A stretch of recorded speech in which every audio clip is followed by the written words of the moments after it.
Sejak kapan sih Kak ada tawaran untuk mendukung 02 dan kenapa memilih 02? Kenapa? Ya sebenarnya sih nggak terlalu ngikutin politik gitu ya. Cuman karena ada sosok anak mudanya gitu. Dan kita di sini, saya juga nggak begitu ngerti tentang politik. Saya cuman mau ada sosok pemimpin yang berjiwa muda supaya kita masih bisa berkarya di bidang seni, terutama kita bisa berkarya dan bisa ngeluarin karya kita tanpa kayak ini cocok gak ya buat si ini pasti kalau ada sosok mudanya dia akan lebih, jiwa mudanya tuh lebih keluar gitu. Dan menurut saya pekerja seni, influencer, itu penyanyi gitu, kita juga punya suara, kita juga punya masa gitu kan. Jadi ya untuk anak-anak muda yang memang pintar kayaknya harus punya nomor 2. Tapi ada beberapa lah yang meragukan sosok Gibran. Iya.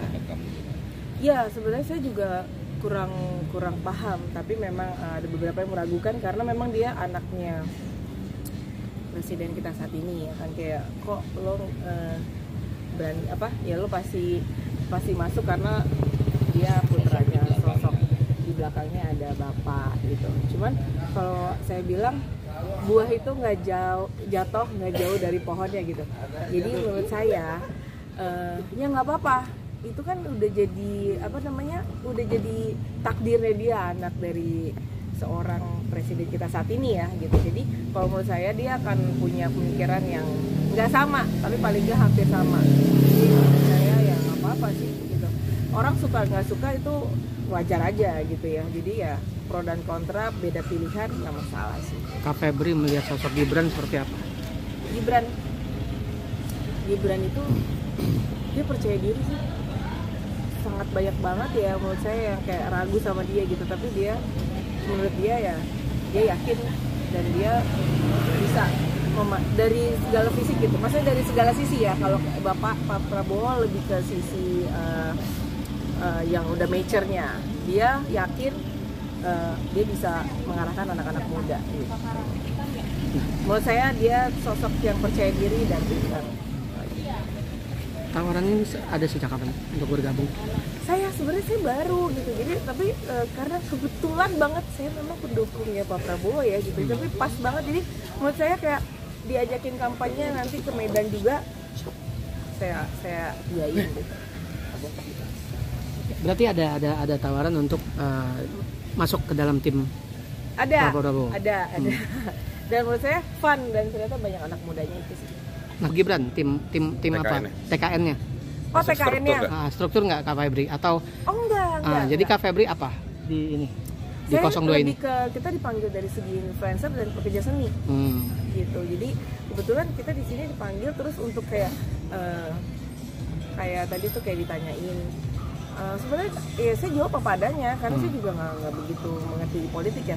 Saya kebetulan kita dipanggil pekerja seni untuk ikut kampanyenya untuk sebagai host gitu. Ya kenapa enggak? Tapi memang kebetulan memang saya pendukung di sini. Jadi ya saya dipanggil di sini memang as a talent sebagai co-host gitu.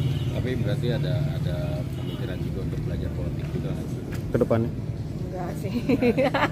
Enggak sih, cuman tapi kalau ya untuk saat ini kan saya mau ngeluarin karya, tapi kalau kedepannya lagi mungkin nggak tahu gitu ya. Cuman tertarik kalau emang ada pemimpin yang berjiwa muda kayak gini, kayak seru gitu. Jadi kayak pakaiannya juga nggak terlalu kaku ya, kayak casual gitu, kayak ya udah nggak apa-apa. Harapan untuk Pak Prabowo seperti apa? Harapannya untuk Pak Prabowo ya saya percaya basically dia adalah seorang yang tangguh banget. Dia udah beberapa kali untuk maju ya gitu. Dia masih tetap tegar gitu, masih tetap percaya diri, dan saya harapannya dia bisa sesuai dengan apa yang dia janjikan kepada kita. Tapi kalau kenyataannya harus baik, ya itu kita nggak bisa. Oh ya, kita pilih lo, itu berarti negara kita harus baik. Itu balik lagi kita sebagai masyarakatnya, kitanya juga harus membantu pemerintah gitu. Jadi saya punya harapan dengan nanti ada pergantian dan memang presiden yang memang Pak Prabowo, amin. Ya saya yakin kita anak-anak muda akan ditempatkan di dan lebih maju lagi gitu, karena kita punya sosok Gibran nih yang sebagai panutan kita gitu.